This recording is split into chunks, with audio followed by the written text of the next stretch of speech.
नमस्कार साथियों, कैसे हैं आप? आशा करता हूँ कि आप बहुत ज़बरदस्त होंगे और अपनी पढ़ाई भी बहुत ज़बरदस्त, शानदार, लाजवाब तरीके से कर रहे होंगे। तो हम लोग बात कर रहे थे एएलपी सीबीटी 2। एएलपी सीबीटी 2 में बेसिक साइंस एंड इंजीनियरिंग पढ़ रहे थे।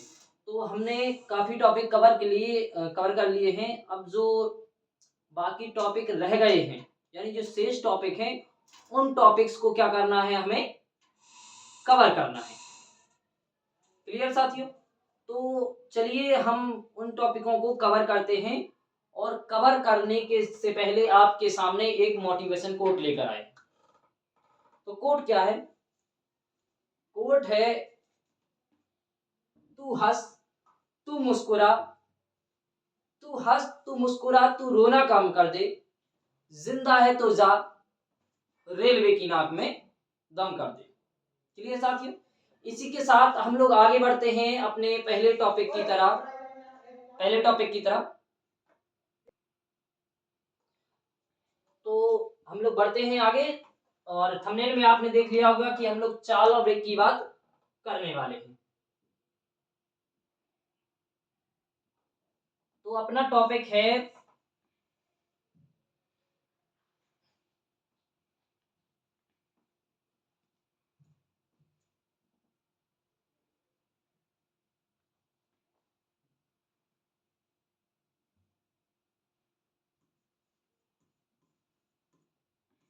चाल एवं वेग। जो अपना चैप्टर है ना, वो है चाल एवं वेग। तो हमें क्या पढ़ना है? चाल, स्पीड पढ़नी है and velocity. Speed and velocity हमें कवर करनी है। तो स्पीड और वेलोसिटी को पढ़ने के लिए हमें कुछ बेसिक चीजें हैं जिन्हें समझने की जरूरत होती है। तो सबसे पहली जो बेसिक चीज है वो हमारी क्या है? वो है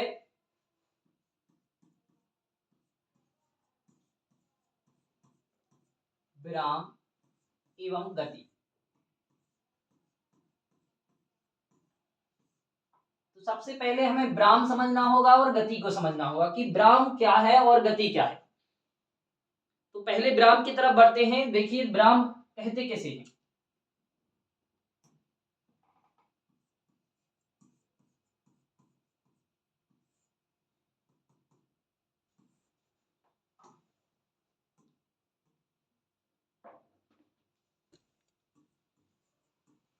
जब वस्तु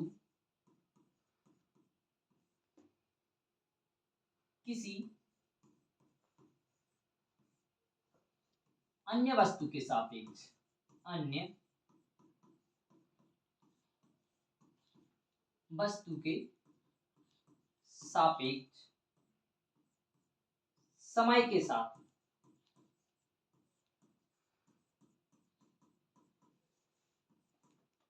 के साथ अपना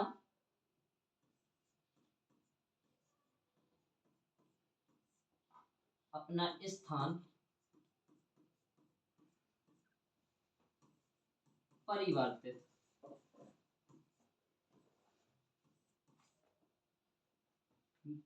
नहीं करती है।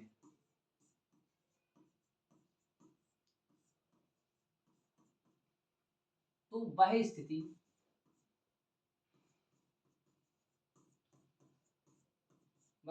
विराम कहलाती है। क्या कहलाती है? विराम कहलाती है। या फिर इसे ही क्या कहते हैं? या फिर विराम अवस्था। विराम अवस्था या फिर विराम अवस्था कहलाती है।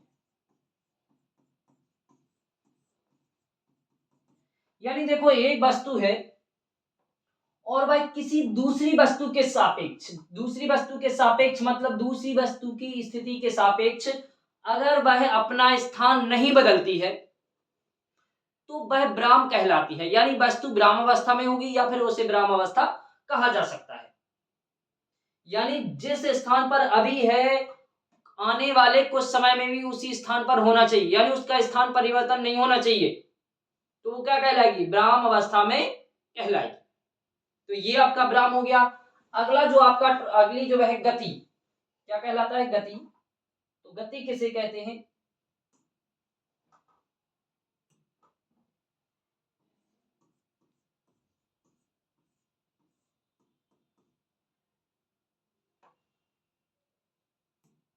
गति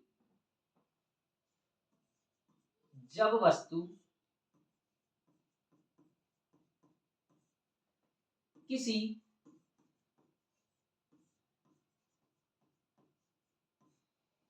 अन्य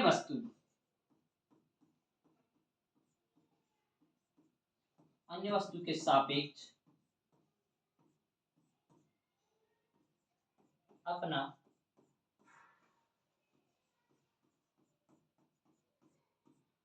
स्थान परिवर्तित कर देती है।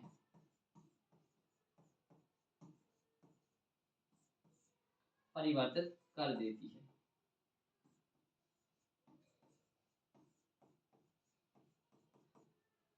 परिवर्तित कर देती है, तो इसे गति कहते हैं। क्या कहते हैं?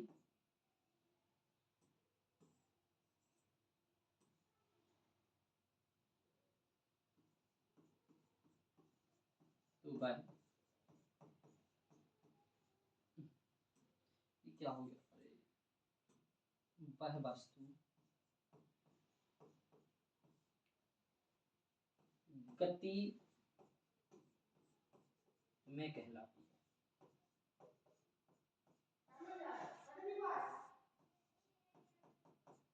क्या कहलाती है? वह वस्तु गति में कहलाती है। यानी कोई वस्तु, एक वस्तु है और दूसरी वस्तु के सापेक्ष वह अपनी स्थिति में क्या करती रहती है?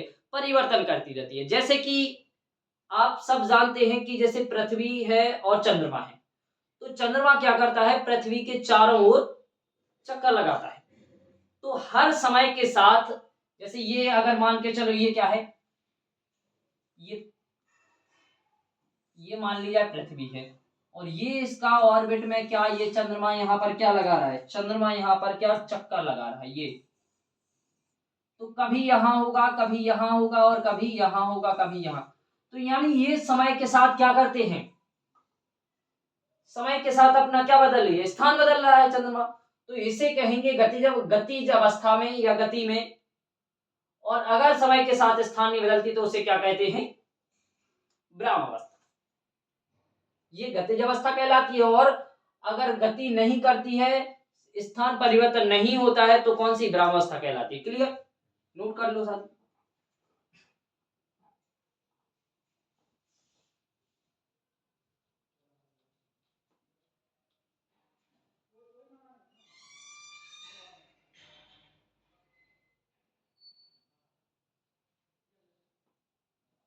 हो गया?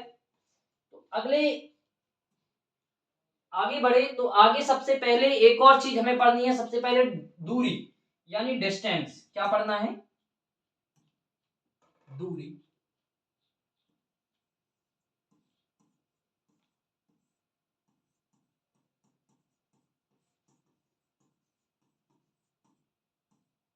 हमें क्या? डिस्टेंस पढ़ना।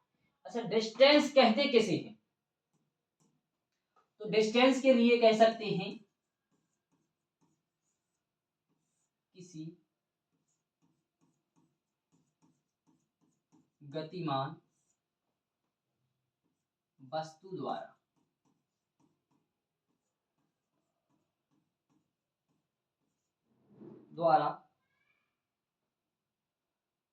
किसी गतिमान वस्तु द्वारा समय में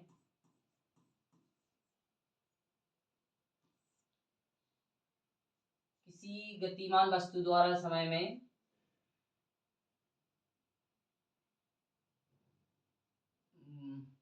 तय किए गए तय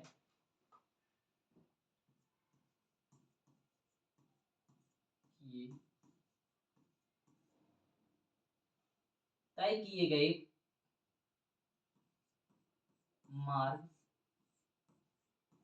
मार्ग की कुल लंबाई। क्या? तय किए गए मार्ग की कुल लंबाई क्या कहलाती है? कुल लंबाई दूरी कहलाती है। क्या कहलाती है? दूरी।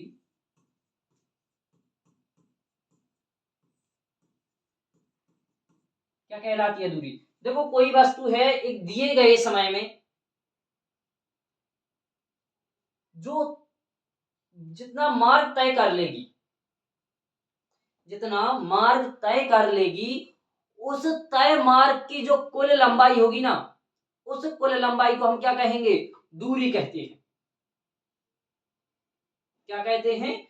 हम उस कुल लंबाई को दूरी कहते हैं।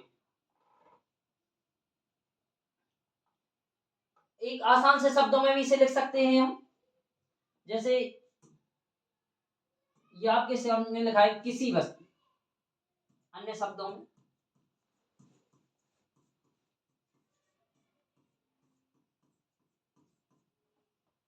वस्तु द्वारा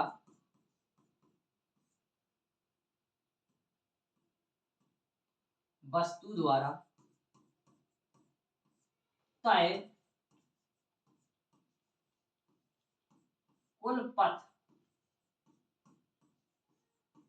की लंबाई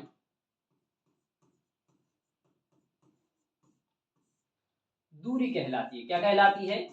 दूरी।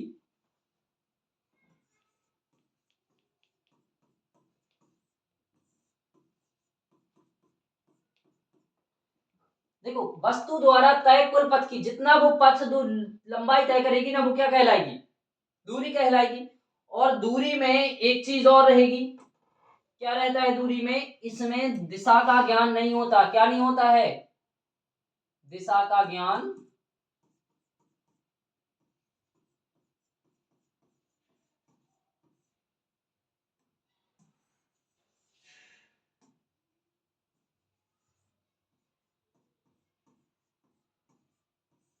इसमें दिशा का ज्ञान नहीं होता है।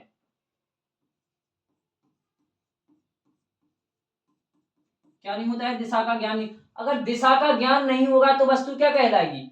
वस्तु अदिश राशि कहलाएगी। तो यह एक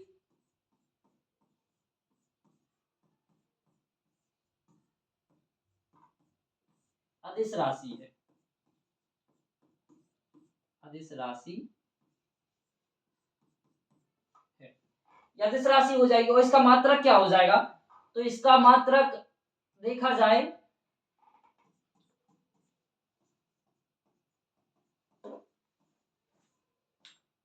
इसका मात्रक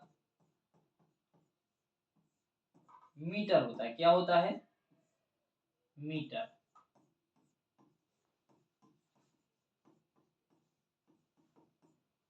मीटर होता है। और क्या रहेगा? दूरी के जो पॉइंट्स रहेंगे उन पॉइंट्स में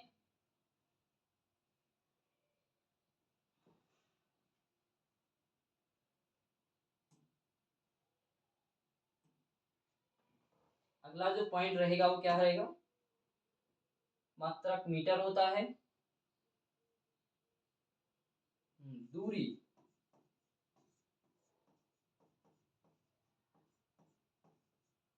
सदैव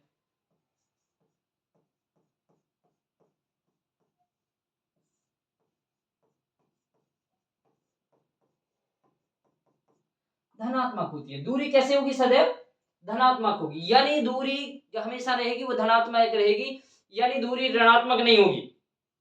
अब ऋणात्मक कैसे नहीं होगी वो देखिए। अगर ये कोई पॉइंट्स है और कोई व्यक्ति है,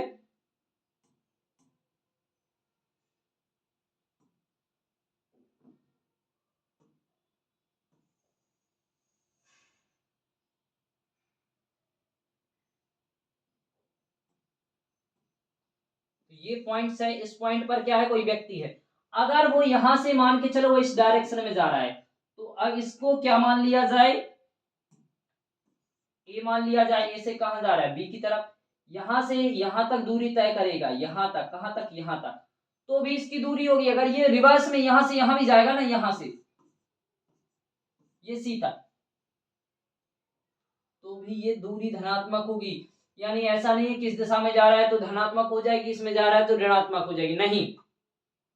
क्या होगा, टोटल यहाँ क्या होगी, दूरी धनात्मक रहेगी, यानी हमेशा डिस्टेंस कैसी रहेगी, धनात्मक रहेगी। क्लियर, नोट कर लो इसे।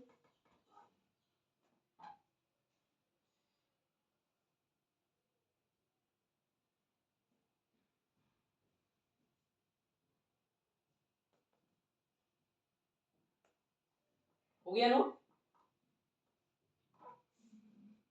आगे बढ़ते हैं।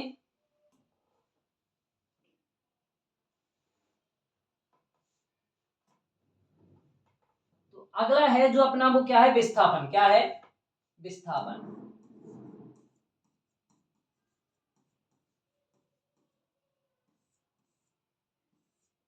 जिसे डिस्प्लेसमेंट बोलते, क्या बोलते हैं, डिस्प्लेसमेंट। तो जो विस्थापन है अपना, विस्थापन कहते किसे हैं, तो विस्थापन देखो, विस्थापन कहते हैं दो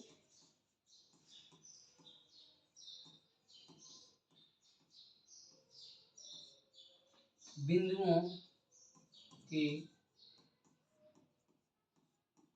बीच की न्यूनतम दूरी। क्या, न्यूनतम दूरी, न्यूनतम दूरी विस्थापन कहलाती है। क्या कहलाती है,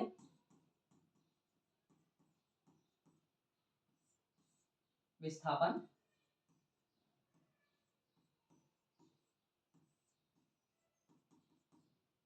अगर दो बिंदु हैं तो उन दो बिंदुओं के बीच की जो कम से कम दूरी रहेगी ना, न्यूनतम, वो आपकी क्या कहलाएगी, विस्थापन कहलाएगी। जैसे अगर देखा जाए, यहां पर आपका ये कोई बिंदु है,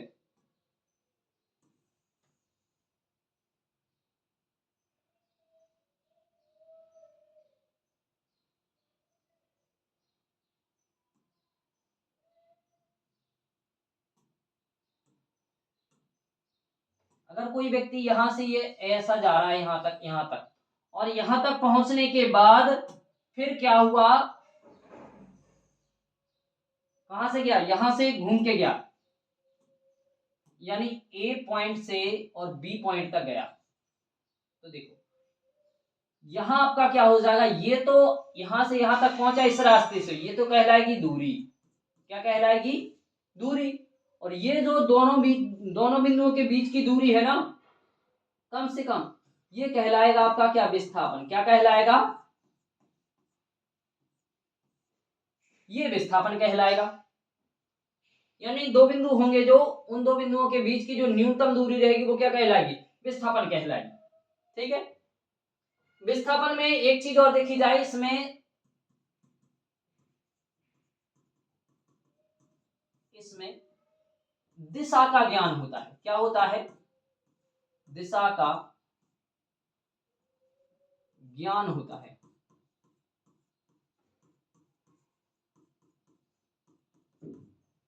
जब दिशा का देखो ज्ञान होगा भाई, तो क्या राशि वो क्या कहलाएगी, अरे जब दिशा का ज्ञान होगा तो वह सदिश राशि कहलाएगी। विस्थापन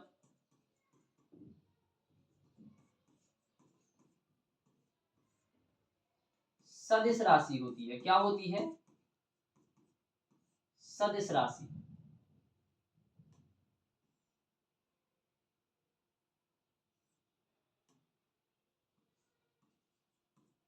सदिश राशि होती है। अगर इसका मात्रक देखा जाए तो इसका मात्रक भी क्या होगा, इसका मात्रक भी मीटर, इसका मात्रक मात्रक मीटर होता है। क्या होता है,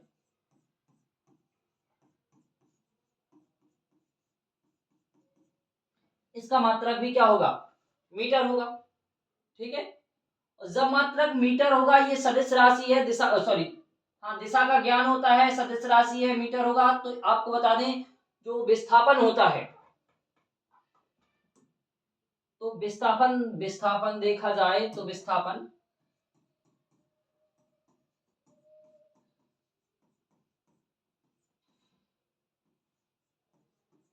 विस्थापन धनात्मक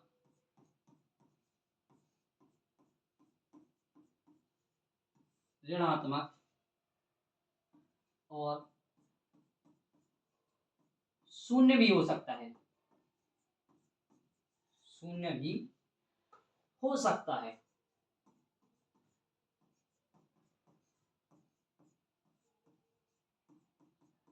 यानी ये तीनों प्रकार से होगा आपका विस्थापन। विस्थापन क्या होगा?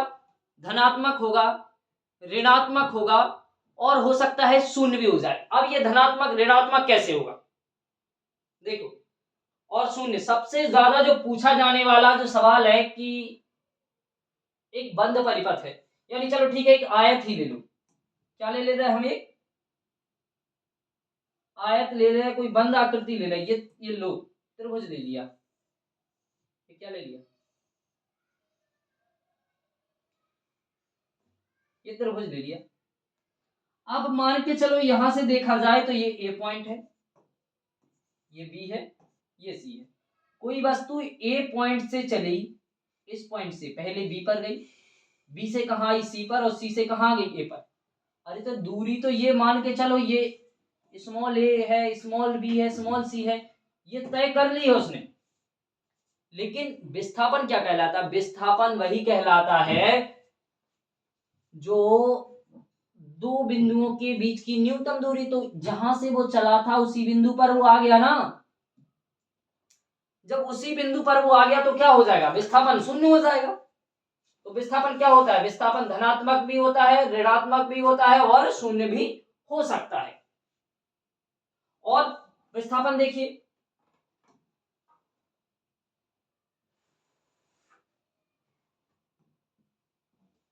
यहां पे आप दूरी बड़ी है अधिक है, किससे? विस्थापन से। या तो दूरी देखो, विस्थापन जो आपका है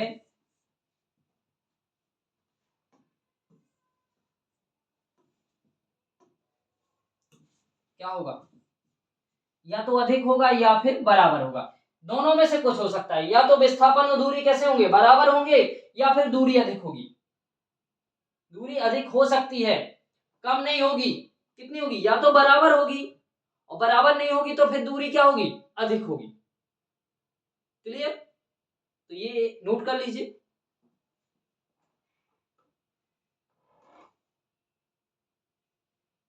ठीक है, नोट कर लो।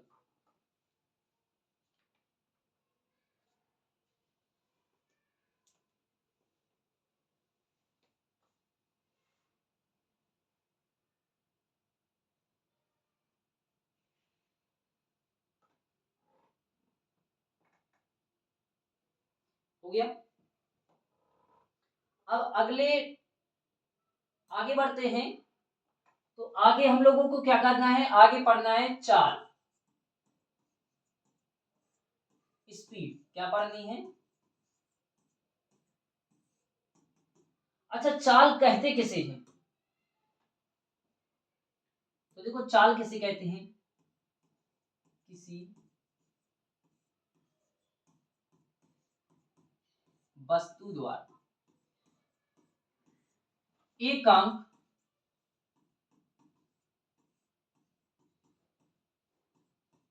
समयांतराल, एकांक समयांतराल में तय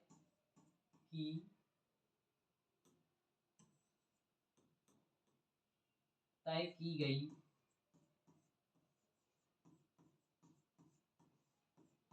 दूरी को चाल कहते हैं। क्या कहते हैं? तय की गई दूरी को चाल कहते हैं। यानी एक निश्चित समय होगा, निश्चित समय में जो वस्तु द्वारा जो डिस्टेंस तय की जाएगी, जो दूरी तय की जाएगी, उसी दूरी को हम क्या कहेंगे? चाल कहेंगे। जैसे अगर मान के चलो कोई मोटरसाइकिल है या फिर कोई गाड़ी है जो 1 घंटे में 20 किलोमीटर दूरी तय कर रही है, तो कितने समय में? 1 घंटे में कितने किलोमीटर? 20। तो उसकी चाल क्या हो जाएगी? 20 किलोमीटर प्रति घंटा। यानी 1 घंटे में कितना कर रही है? 20 किलोमीटर दूरी तय कर रही है। तो क्या कहते हैं? चाल किसे कहते हैं? एकांक समय में वस्तु द्वारा तय की गई दूरी को क्या कहते हैं? एकांक समयांतर में तय की गई दूरी को चाल कहते हैं। ठीक है, अगर देखा जाए चाल का जो मात्रक होता है, तो चाल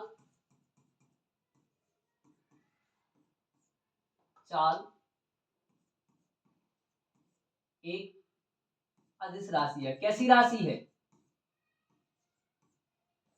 अदिश राशि है।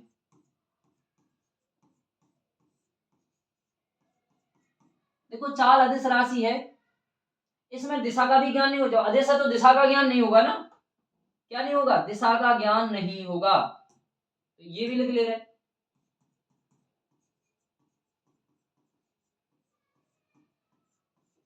इसमें दिशा का ज्ञान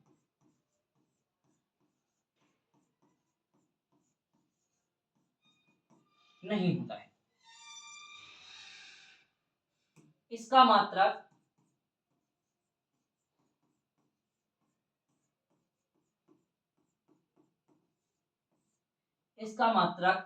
मीटर प्रति सेकंड, मीटर प्रति सेकंड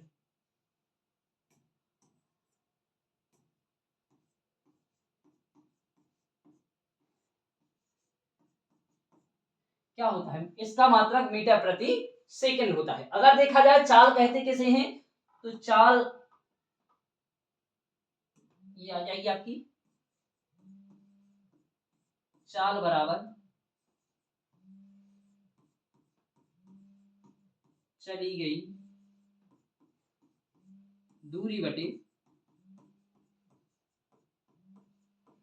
समयांतर। क्या कहते हैं इसे? चाल कहते हैं। ठीक है, तो क्या हो जाएगी? चाल चली गई दूरी बटे समयांतरा। ठीक है, नोट कर लो इसे।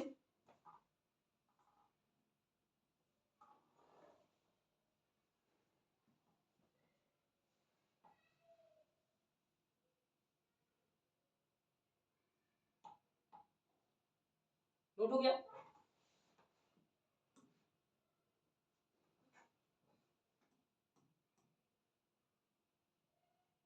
और अगर थोड़ा सा और लिखना है ना, तो इसमें और क्या कर लीजिए, इसका विमीय सूत्र। क्या? विमीय सूत्र एल टी माइनस वन होता है। क्या होता है? एल टी माइनस वन होता है। और साथ में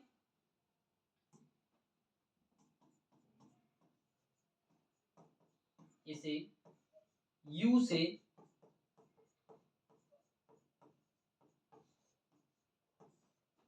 प्रदर्शित करते हैं। क्या करते हैं? किससे? u से प्रदर्शित करते हैं। तो ये नोट कर लीजिए।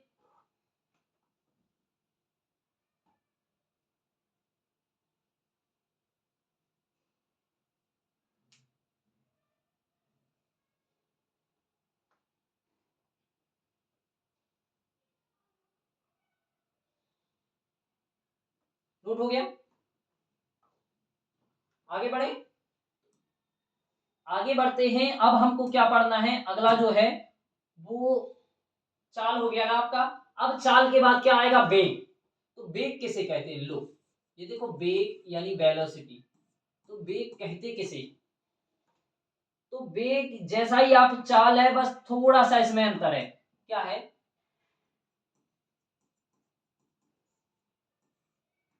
किसी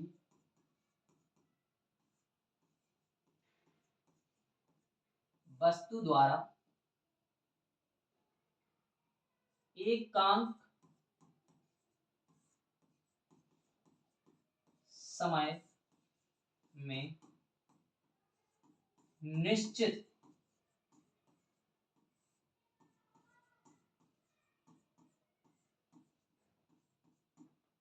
दिशा में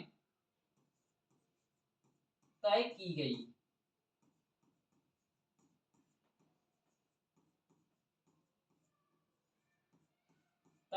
दूरी को क्या कहते हैं? तय की गई दूरी को वेग कहते हैं। क्या कहते हैं? वेग, या फिर वेलोसिटी कहते हैं। ठीक है, एक डायरेक्शन क्या होनी चाहिए, निश्चित, यानी चाल और वेग में सिर्फ कितना अंतर है, सिर्फ इतना अंतर है कि एक निश्चित दिशा में तय की गई दूरी, एक निश्चित समय में निश्चित दिशा में तय की गई दूरी को क्या कहते हैं, वेग कहते हैं, और निश्चित समय में वस्तु द्वारा तय की गई दूरी को क्या कहते हैं, चाल कहते हैं। उसमें दिशा का ज्ञान नहीं था, लेकिन इसमें क्या है, दिशा का ज्ञान है। जब दिशा का ज्ञान है हमें, तो ये क्या कैसी राशि है, सदिश राशि हो गई। कैसी हो जाएगी ये, यह एक सदिश राशि है। क्या है,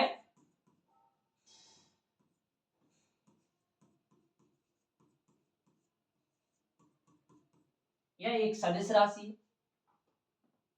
इसका मात्रक भी देख लिया जाए तो इसका मात्रक क्या होता है, इसका मात्रक मीटर प्रति सेकंड,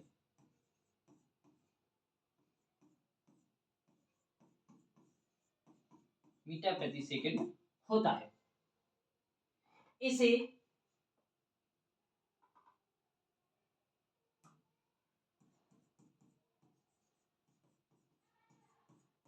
भी से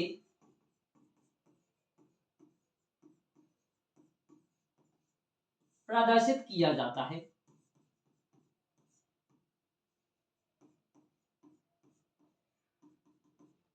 किससे, भी से प्रदर्शित किया जाता है। तो इसे आप ऐसे भी लिख सकते हैं,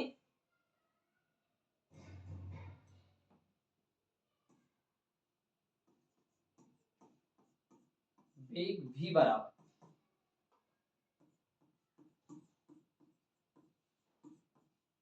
निश्चित दिशा में चली गई दूरी बटे समयांतराल।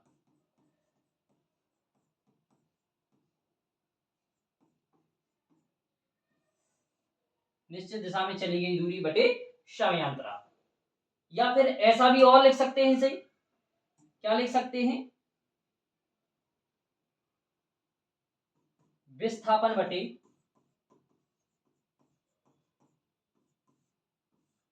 बटे समय।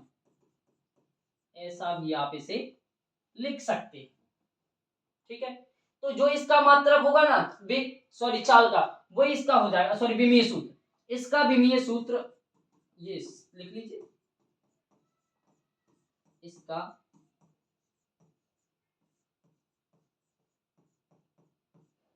विमीय सूत्र, इसका विमीय सूत्र क्या हो जाएगा, विमीय सूत्र हो जाएगा LT-1।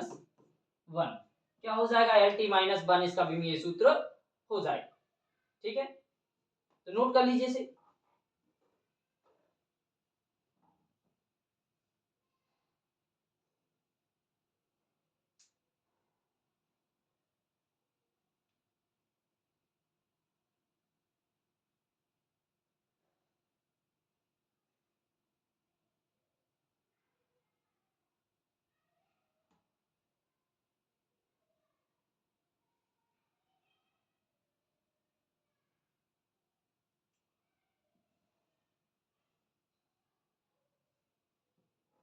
हो गया, आगे बढ़े। तो आगे देखो क्या है अगला, जब आपका वेग हो गया तो एक औसत वेग भी कर सकते हैं, क्या, औसत वेग, औसत वेग, औसत वेग किसे कहते हैं। तो देखो औसत वेग क्या होता है, हम आपको बता दें, औसत वेग यानी जैसे आप औसत चाल पढ़ते हैं ना, वैसे ही आपका क्या है, औसत वेग है। तो औसत वेग क्या कहलाता है, देखो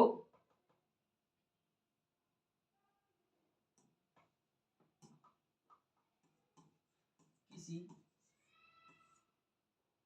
निश्चित समय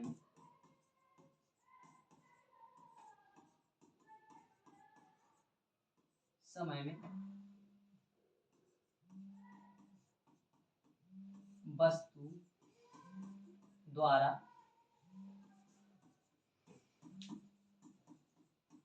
तय किए गई विस्थापन तथा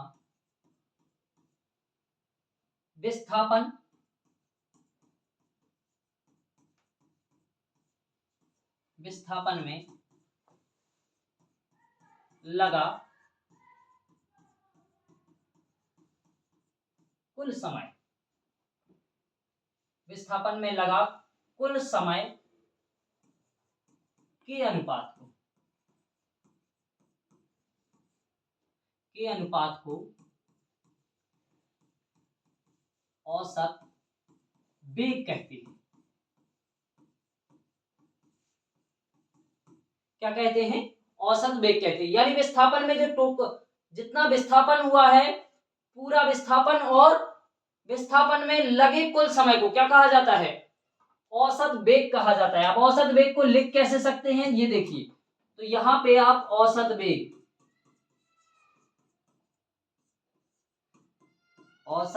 बराबर कुल विस्थापन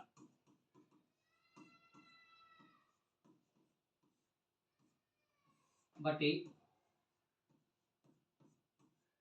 कुल समय, कुल विस्थापन बटे कुल समय क्या हो जाएगा? औसत वेग हो जाएगा। क्लियर साथी? नोट कर लीजिए इसे। हो गया? नोट हो गया?